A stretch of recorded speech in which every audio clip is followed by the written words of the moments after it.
ja tegelikult on huvitav see, et mind kutsuti umbes täpselt aasta tagasi Jaapanisse ühele põhilisele kaasaegse muusikafestivalile Takefu linnas ja seal lähedal on Soto Zen'i peatempel Heiheiji ja ma olin sellest mingisugune 15 kilomeetrit, nii et siis ma siis võtsin öömaja sinna lähedale ja siis veetsin seal ka päris tublisti aega ja see oli muidugi täiesti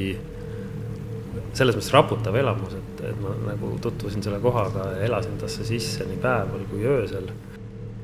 See oli tegelikult midagi nagu väga nagu lummavat ja mõjuvat, et kus see kõik siis nagu praktikasse on pandud, seal mägede vahel, looduse keskel. Ma arvan jah,